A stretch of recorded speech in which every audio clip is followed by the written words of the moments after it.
Welcome to top headlines. Medak జిల్లా పాపన్నపేట మండలం నాగసాన్పల్లి ఏడుపాయల దుర్గాభవాని అమ్మవారిని ముఖ్యమంత్రి రేవంత్ రెడ్డి దర్శించుకున్నారు. అనంతరం అమ్మవారికి ప్రత్యేక పూజలు చేశారు. ఈ దేవాలయ అర్చకులు ముఖ్యమంత్రికి ఆశీర్వచనం అందించారు. అనంతరం జిల్లాకు సంబంధించి 192 కోట్ల రూపాయలతో పలు అభివృద్ధి కార్యక్రమాలకు శంకుస్థాపన చేశారు. మెదక్ నియోజకవర్గంలో వివిధ గ్రామాలను కలుపుతూ 52.76 కోట్లతో రోడ్ల నిర్మాణం పనులు, young India integrated residential school complex నిర్మాణం, 5 కోట్లతో ఇందిరా మహిళా శక్తి భవన్ నిర్మాణం, జిల్లా స్వయం సహాయ మహిళా సంఘాలకు 100 కోట్లతో బ్యాంక్ లింకేజీ చెక్ అందజేత, 35 కోట్లతో ఏడుపాయల వద్ద రోడ్ల విస్తరణ, డివైడర్ నిర్మాణం పనులకు ముఖ్యమంత్రి శంకుస్థాపన చేశారు.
మెదక్ చర్చి శతాబ్ది ఉత్సవాలు ఘనంగా నిర్వహించుకోవడం సంతోషంగా ఉందన్నారు తెలంగాణ ముఖ్యమంత్రి రేవంత్ రెడ్డి.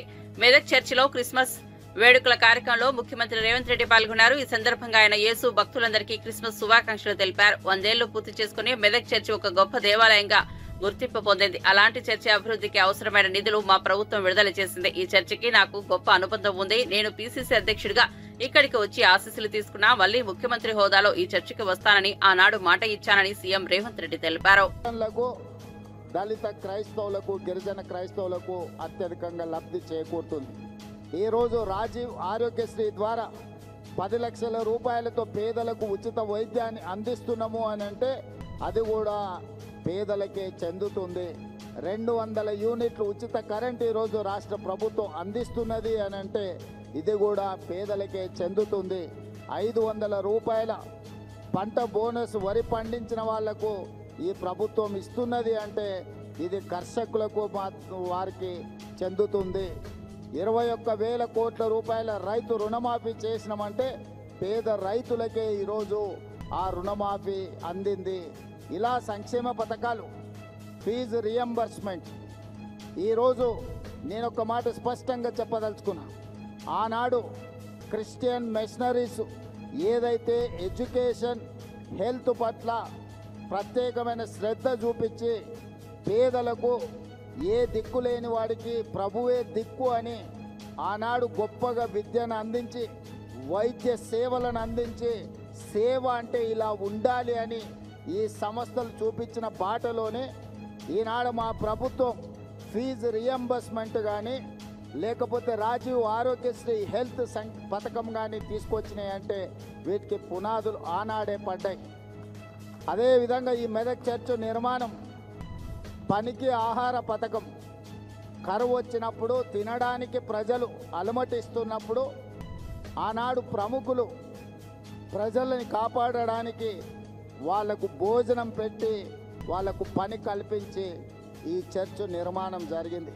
ఈరోజు ఉన్న ఉపాధి హామీ పథకానికి స్ఫూర్తి ఈ చర్చ్ 100 సంవత్సరాల క్రితం నిర్మించినప్పుడు ఏ విధానాన్ని అవలంబించిందో కాంగ్రెస్ పార్టీ అధికారంలోకి వచ్చిన తర్వాత ప్రవేశపెట్టిన ఉపాధి హామీ పథకం, పనికి ఆహార పథకమే. ఇవన్నీ మంచి కార్యక్రమాలు, సంక్షేమ పథకాలు రాష్ట్రం అభివృద్ధి పదం వైపు నడిపించడానికి ఆ ప్రభువు నుండి, భక్తుల నుండి సంపూర్ణమైన ఆశీర్వాదం నా మంత్రివర్గం కోరుకుంటుంది. మీ అందరి ఆశీర్వాదం ఉండాలి. ఈ ప్రభుత్వం 10 కాలాల పాటు వర్ధిల్లాలి. పేదల సంక్షేమ పథకాలు ఇచ్చిన ఏపీ మాజీ సీఎం వైసీపీ అధినేత వైఎస్ జగన్ 4 రోజుల కడప జిల్లా పర్యటనలో భాగంగా పులివెందుల సిఎస్ఐ చర్చిలో జరిగిన క్రిస్మస్ వేడుకలో తన తల్లి వైఎస్ విజయమ్మతో కలిసి పాల్గొన్నారు. ఈ సందర్భంగా ఆయన తల్లి చేయి పట్టుకుని కేక్ కట్ చేశారు. కుమారుడిని దగ్గరకు తీసుకుని తల్లి విజయమ్మ ఆప్యాయంగా ముద్దు పెట్టారు. అంతకుముందు క్రిస్మస్ వేడుకల కోసం చర్చికి చేరుకున్న జగన్ కు పార్టీ నేతలు, కార్యకర్తలు, అభిమానులు ఘన స్వాగతం పలికారు.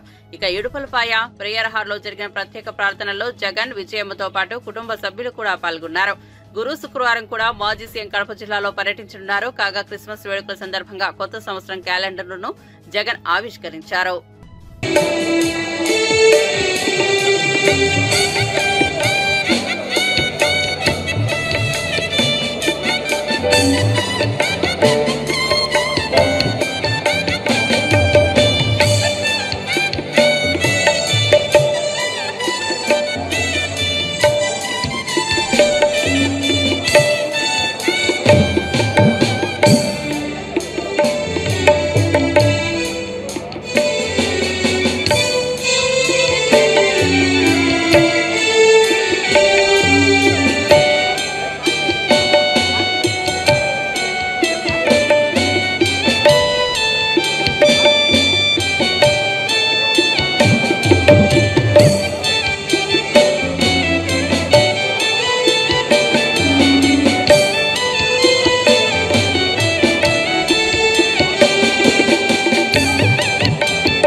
ఈ స్పీకర్ వెనకలు ఉండే వాళ్ళంతా లేతున్నారన్నా.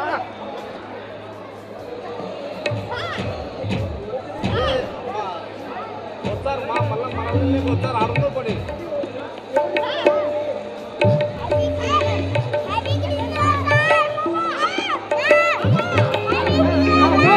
ఏమి చర్చలు కూడా పొందాలనుకున్నారా? తెలియదా పొందాలని చర్చలు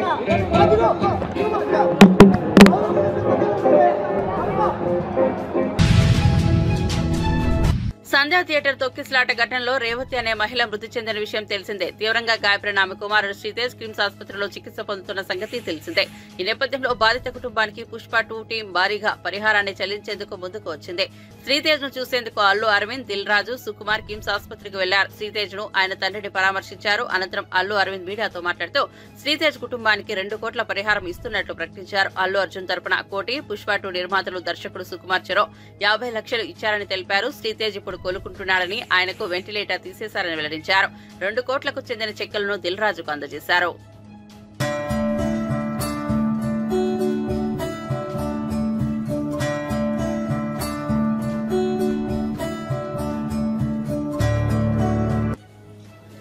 ఈ విపత్తు జరిగిన తర్వాత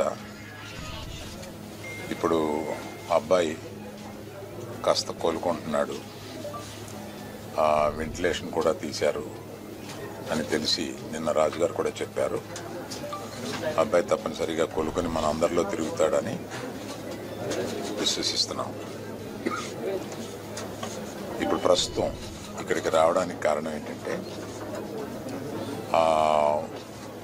ఈ కుటుంబానికి 2 కోట్ల రూపాయలు మా తరపు నుంచి, అనగా అల్లు అర్జున్ తరపు నుంచి 1 కోటి రూపాయలు, నిర్మాతలు శ్రీ రవి గారు, నవీన్ గారు కలిపి ఒక 50 లక్షలు మైత్రి తరపున, ఇంకొక 50 లక్షలు సుకుమార్ గారు ఆయనే వచ్చి ఉండాలి, వారి అన్నయ్య గారు అబ్బాయి అశోక్ వచ్చున్నారు.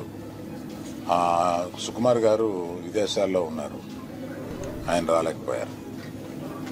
ఇదంతా కలిపి 2 కోట్ల రూపాయలు కుటుంబానికి అప్పజెప్పమని చెప్పి మన ఎఫ్డిసి చైర్మన్ రాజు గారిని రిక్వెస్ట్ చేస్తూ ఆ డబ్బుని వారికి రాజుగారికి అందజేసి వారి కుటుంబానికి అందజేయమని చెప్తున్నా.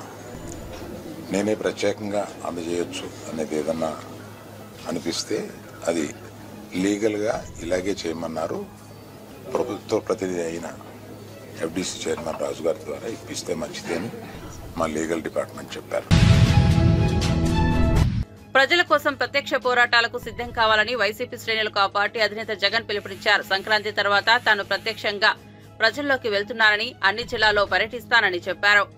మనం ఇంత త్వరగా ప్రజల్లోకి వెళ్లాల్సి వస్తుందని తాను అనుకోలేదని తెలిపారు. చంద్రబాబు పాలన బాదుడే బాదుడులా ఉందని, సూపర్ 6 లేదు, సూపర్ 7 లేదని, అందుకే మనం పోరుబాట పట్టాల్సి వస్తోందని అన్నారు. ఇప్పటికే రైతుల కోసం ధర్నా చేశామని, ఈ నెల 27న కరెంటు బిల్లులపై మరోసారి నిరసన కార్యక్రమాన్ని చేపట్టనున్నామని తెలిపారు. లేడీ కొరియోగ్రాఫర్ పై జానీ మాస్టర్ లైంగిక దాడి నిజమేనని తాజాగా హైదరాబాద్ నార్సింగి పోలీసులు ఛార్జ్షీట్ దాఖలు చేసిన విషయం తెలిసిందే. దీనిపై ఆయన స్పందించారు. న్యాయస్థానం మీద తనకు నమ్మకం ఉందని, నిర్దోషిగా బయటకు వస్తానని ధీమా వ్యక్తం చేశారు. ఈ మేరకు జానీ మాస్టర్ సోషల్ మీడియా వేదికగా ఒక వీడియో విడుదల చేశారు. అందరికి నమస్కారం, నేను మీ జానీ మాస్టర్. మీడియాలో ఏదైతే స్క్రోల్ అవుతుందో అట్లన్నిటికీ నా తరపు నుంచి ఒకే ఒక సమాధానం. న్యాయస్థానం మీద నాకు నమ్మకం ఉంది. న్యాయస్థానంలో న్యాయం ఉంది. ఆ న్యాయం ఉంది కాబట్టి ఈరోజు నేను నలుగురితో పని చేసుకుంటున్నాను. బయటకు వచ్చి నలుగురితో హ్యాపీగా ఉన్నాను. నా ఫ్యామిలీతో చాలా హ్యాపీగా ఉన్నాను. నా మనసుకు తెలుసు ఏం జరిగిందని, ఆ దేవుడికి తెలుసు, నా అంతరాత్మకు తెలుసు. ఇవన్నీ కూడా రేపు న్యాయస్థానంలో కోర్టు నిర్ణయిస్తుంది, న్యాయస్థానం నిర్ణయిస్తుంది. న్యాయస్థానంలో నేను చాలా క్లీన్ చిట్తో వస్తాను. నిర్దోషిగా నేను బయటకు వస్తాను. ఆ రోజు మాట్లాడతాను. అప్పటి వరకు నేను నిందితుడిని మాత్రమే. సో నేను ఓన్లీ నిందితుడిని మాత్రమే. మీ ప్రేమ నాకు ఎప్పుడు ఇలానే ఉండాలి, ఇలానే ఉంటుంది. నాకు తెలిసింది ఒకటేనండి, నాకు వచ్చిన పనితో బాగా కష్టపడటం, ఎంటర్టైన్ చేయటం. సో నేను ఎప్పుడు నా పనితో, నాకు వచ్చే విద్యతో మిమ్మల్ని అలరించడానికి మీ ముందుంటాను. మిమ్మల్ని అలరించడానికి కష్టపడతాను. సో ఈరోజు నేను ఇక్కడ ఏదున్నా కూడా ఈ పొజిషన్లో అదంతా మీ బ్లెస్సింగ్ వల్లే, మీ యొక్క ప్రేమ వల్లే. మీ ప్రేమ నాకు ఎప్పుడు ఉండాలి. I love you all. నమస్కారం. Thank you so much. Jai Hind.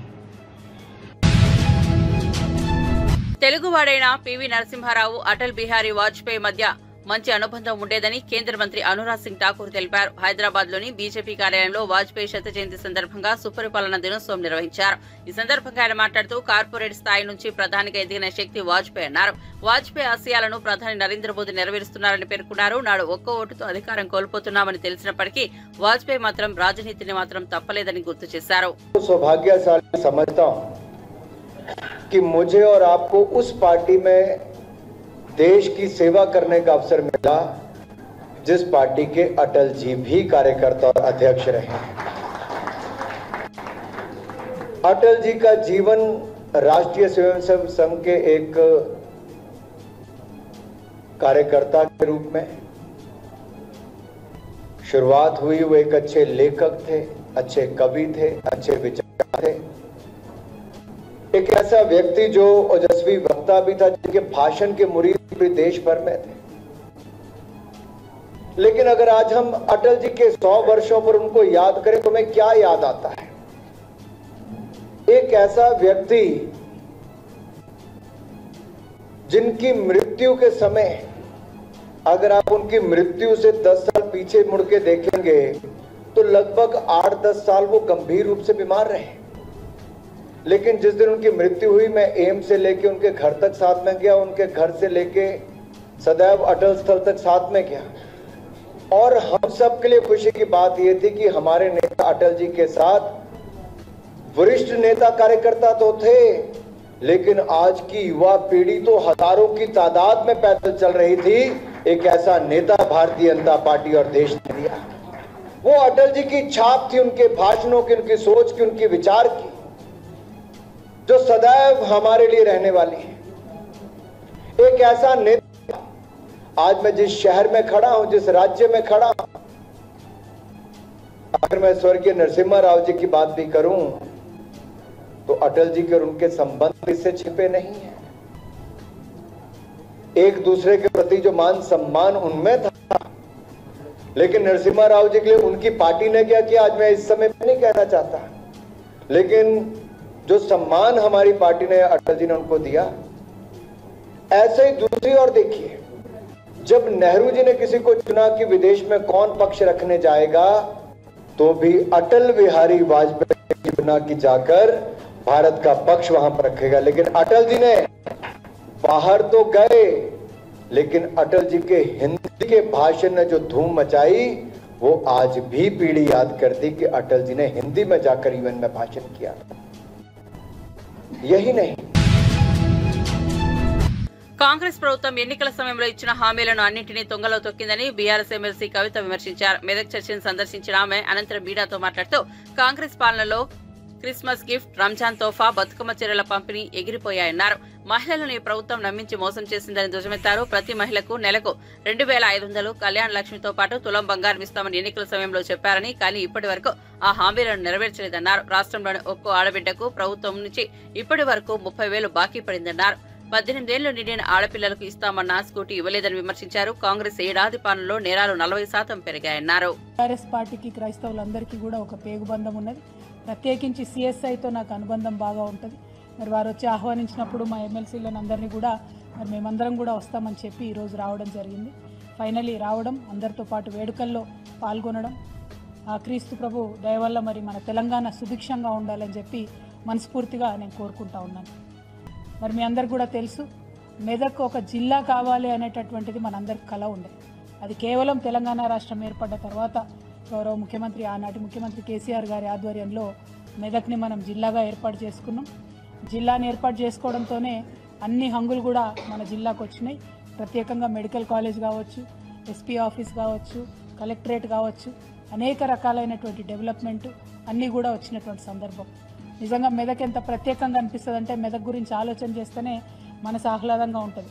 అమ్మగారు ఊరు కాబట్టి నాకు కొంచెం ఆ ప్రేమ కూడా ఉంటుంది. మరి మెదక్ అనగానే ఒక పక్క మంజీరా, ఇంకో పక్క ఏడుపాయల దుర్గమ్మ, ఇంకొక పక్క చర్చు, అసలు ఒక మత సహనశీలత అన్నది పరిడవిల్లేటటువంటి ప్రదేశంగా పెద్ద సంఖ్యలో మరి ముస్లిం సోదరులు ఒక మత సహనానికి చక్కటి నిదర్శనంగా చెప్పాలంటే అది మెదక్ పట్టణం మన తెలంగాణలో నిలబడుతుందని చెప్పి మనస్ఫూర్తిగా నేను తెలియజేస్తూ ఉన్నాను. ఈ మెదక్ బాగుండాలి, ఇక్కడ ఉండేటటువంటి అద్భుతమైనటువంటి పంటలు, సిరులు ఒకప్పుడు ఉండే అని ఆనాడు శ్రీనాథుడు కూడా చెప్పిండని చెప్పి మన కేసీఆర్ గారు పదే పదే చెప్తూ ఉంటారు. మరి మెదక్ మళ్ళా అట్లా పచ్చబడాలి, మంచిగా పంటలతోని ఉండాలి, సిరుల రాసులు ఇక్కడ పొంగాలనేటటువంటి కళతోని మరి ఇక్కడ అంతకుముందు సింగూరు నుంచి నీళ్లు హైదరాబాద్ పోతుండే, ఇక్కడ ఉండేటటువంటి గణపురం ఆయకట్లో రైతులకు నీళ్లు రానటువంటి పరిస్థితి ఉండే. కానీ తెలంగాణ ఏర్పడ్డ తర్వాత కేసీఆర్ గారు పట్టుబట్టి మరి గోదావరి జలాలతోని సింగూరును నింపి తద్వారా గణపురం ఆయకట్టునంతా కూడా పరిరక్షించి మరి ఇక్కడ నిజంగానే సిరులు పండేటట్టుగా మనం చేసుకున్నాం. అక్కడితో ఆగిపోకుండా మరి మెదక్ జిల్లాలో ఉండేటటువంటి ప్రతి ఒక్క మండల కేంద్రంలో, ప్రతి ఒక్క గ్రామంలో ఉండేటటువంటి చెరువుల్ని పూడికలు తీసుకున్నాం. పూడికలు తీసుకున్నటువంటి వాటన్నిటిని కూడా మరి కాలువలతో అనుసంధానం చేసి తప్పకుండా 365 రోజులు చెర్లలో నీళ్లు ఉండాలనేటటువంటి కళ కేసీఆర్ గారికి ఉన్నది. దానికోసమే కాళేశ్వరం నుండి ఇక్కడికి నీళ్లు తెచ్చుకోవాలని అనుకున్నాం. ఆ పనులు సగంలోనే ఇప్పుడు వచ్చినటువంటి సినీ పరిశ్రమకు చెందిన చాలా మందికి శ్రీతేజ్ ను పరామర్శించాలని ఉంటుందని, కానీ కొన్ని పరిధులు ఉంటాయని ప్రముఖ కొరియోగ్రాఫర్ జానీ మాస్టర్ అన్నారు. అలాంటి పరిధుల వల్ల వారు వచ్చి పరామర్శించలేకపోవచ్చని అన్నారు. సంధ్యా థియేటర్ తొక్కిస్లాట్ సందర్భంగా తీవ్రంగా గాయపడి కిమ్స్ ఆసుపత్రిలో చికిత్స పొందుతున్న శ్రీతేజ్ ను అతని కుటుంబాన్ని ఆయన పరామర్శించారు. అనంతరం ఆయన మీడియాతో మాట్లాడుతూ డాన్సర్ యూనియన్ తరపున శ్రీతేజ్ సాయం అందిస్తామన్నారు. శ్రీతేజ్ ఆరోగ్యం మెరుగవుతుందని, అతను త్వరగా కోలుకోవాలని దేవుణ్ణి ప్రార్థిస్తున్నానన్నారు. అతని కుటుంబానికి అండగా ఉంటామని, మేరకు కుటుంబ సభ్యులకు కూడా ధైర్యం చెప్పామన్నారు. ఇప్పుడు బాగా కదులుతున్నారు, చూస్తున్నారు, వినపడతా ఉంది.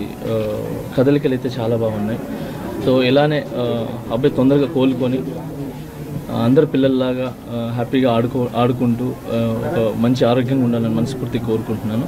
ఇప్పుడైతే బాగుంది. నేను చూడగానే చాలా హ్యాపీగా అనిపించింది. సో ఐఎమ్ వెరీ హ్యాపీ ఆయన చూసిన వెంటనే. అండ్ అలాగే వాళ్ళ ఫ్యామిలీకి మా సైడ్ నుంచి అండగా ఉంటాం. సో మేము ఒక్కరే కాదు, మా కొరియోగ్రాఫర్స్ అందరి తరపున, మా ఏదైతే యూనియన్ ఉందో ఆ యూనియన్ తరపున, అందరి తరపున కూడా మేము అండగా ఉంటామని చెప్పి వాళ్ళకి ధైర్యం చెప్పొచ్చాం. ఖచ్చితంగా వాళ్ళ ఫ్యామిలీకి ఖచ్చితంగా మేమంతా ముందు ఉంటాం. Thank you. సార్ ఈ ఘటన జరిగింది కదా, ఎట్లా సార్ సినీ ఇండస్ట్రీ తర్వాత ఈ ఇష్యూ అంతా అయిన తర్వాత వచ్చి ఒక్కొక్కరుగా పరామర్శిస్తున్నారు. గతంలో ఎవరు రాలేదు వారం 10 రోజుల దాకా. ఇప్పుడు సీరియస్ అయింది కాబట్టి తప్ప బాధిత కుటుంబాన్ని పరామర్శిస్తున్నారని చెప్తున్నారు. దీన్ని సార్ అందరికీ వచ్చి చూడాలని ఉంటుంది సార్, మీ అందరికి కూడా తెలుసు. సో అందరు వచ్చి చూడాలని ఉంటుంది, కానీ కొన్ని పరిధులు ఉంటాయి, ఆ పరిధుల వల్ల ముందుకు రాలేరు. సో ఇంతకుమించి ఎక్కువ మాట్లాడలేను సార్. సో ఇప్పుడు బాగా అందరూ వస్తున్నారు కాబట్టి హ్యాపీ. సో వచ్చి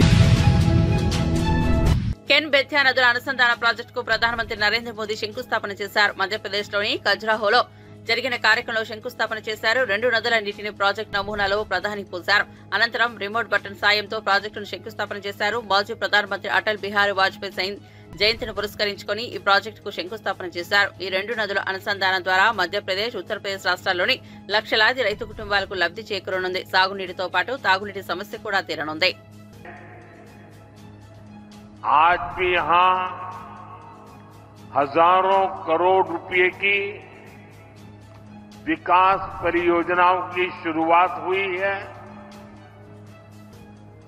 आज ऐतिहासिक केन बेतवा लिंक परियोजना का,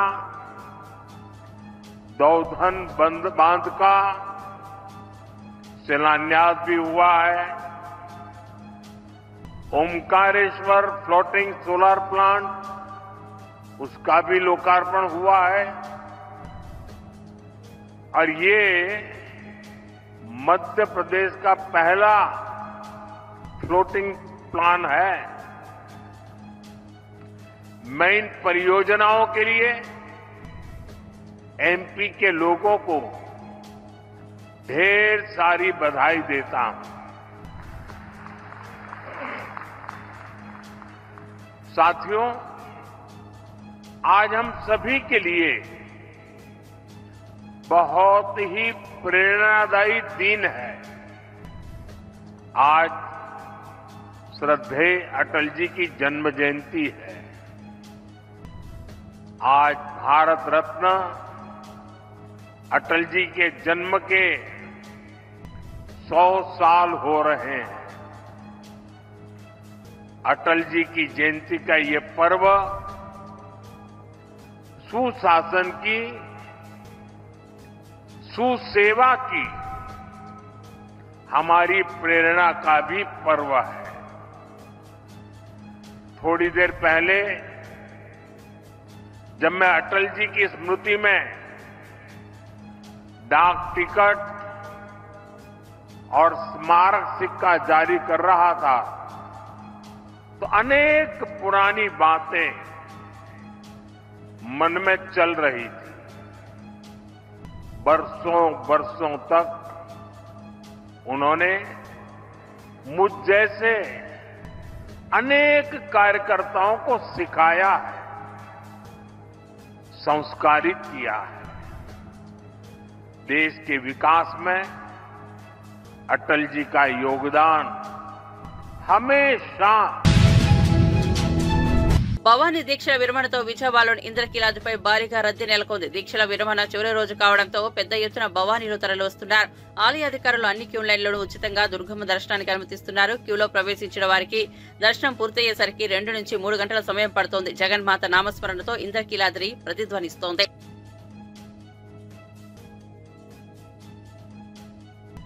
ఇబ్బంది కూడా భక్తులకు కలగకుండా లక్షలాది మంది దాదాపు 3.5 లక్షలు దాటారు. ఇప్పటికీ మరి ఇంకా జరుగుతున్నారు కాబట్టి సాయంత్రానికి నేను పూర్తి వివరాలను ఇవ్వగలుగుతాను. తర్వాత అనూహ్యంగా లడ్డు ప్రిపరేషన్ కూడా దాదాపు 20 లక్షల దాకా తయారు చేసుకున్నాం, ఇంకా కొనసాగుతోంది. ప్రసాదాలు స్వీకరిస్తున్నారు కాబట్టి దాదాపు 20 లక్షల లడ్డు చాలా తక్కువ సమయంలో 3 రోజుల్లో 4 రోజుల్లో అంత తయారు చేయడం అదొక రికార్డు. అలా పెద్దవాళ్ళ యొక్క సూచనల మేరకు తయారు చేయడం జరిగింది. చిన్న పిల్లలు తప్పిపోతే వారిని ట్రాక్ చేయడం కోసం ఒక యాప్ తయారు చేసి వారికి ఒక రిస్ట్ బ్యాండ్ వేసి దాని ద్వారా మనం వాళ్ళని లొకేట్ చేసేలాగా తయారు చేయించారు. దీనివల్ల చాలా మంది పిల్లలను మేము ట్రేస్ అవుట్ చేయగలిగాము.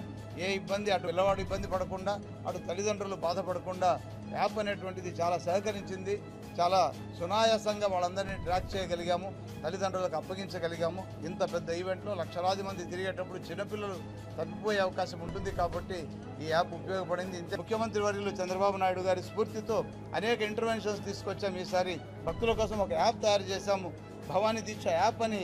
దాన్ని డౌన్లోడ్ చేసుకుంటే ఎక్కడికి వెళ్లాలో తెలియజేస్తుంది. యాప్లో లొకేషన్స్ ఎక్కడికి కావాలంటే, మెడికల్ ఎయిడ్ ఎక్కడుంది, స్నానఘట్టాలు ఎక్కడున్నాయి, మరి గిరి ప్రదక్షిణ ఎలా చేయాలి, ఇలాంటి ఎన్నో విశేషాలను సంతరించుకుంటూ ఎంత లడ్డు కావాలో కూడా దూరం నుంచినే బుక్ చేసుకునేటువంటి ఒక అవకాశాన్ని కల్పించడం జరిగింది. మరి ఇలాంటి అప్డేషన్ ముఖ్యమంత్రి సూచనల మేరకు ఆయన యొక్క ప్రోత్సాహము స్ఫూర్తితో ఈసారి ఒక దిగ్విజయం చేశామని, దీన్ని ఇంకొంచెం ముందుకు తీసుకెళ్లి టెక్నాలజీని ఉపయోగించుకుంటే జీవనం సులభతరం అవుతుందనే ఒక విజనరీ అయినటువంటి ముఖ్యమంత్రి వారి ఆదేశాలను పాటిస్తూ ఈ తర్వాతి కార్యక్రమాలను నిర్వహించడానికి దేవస్థానం ఉత్సాహంతో ముందుకెళ్తుందని, ఈ కార్యక్రమానికి భక్తులు ముఖ్యంగా ఎక్కడ ఉన్నటువంటి అమ్మవారి యొక్క భక్తులు, భవానీలు, పెద్దలందరి యొక్క ఆశీర్వాదము, మరీ ముఖ్యంగా దుర్గా మల్లేశ్వరుల యొక్క సంపూర్ణ కృపా కటాక్షాలు అందరిపైన ఉండాలని, రాష్ట్రం ఈ దీక్షలో ఎంతోమంది పవిత్రులైనారు, ఎంతోమంది పునీతులైనారు.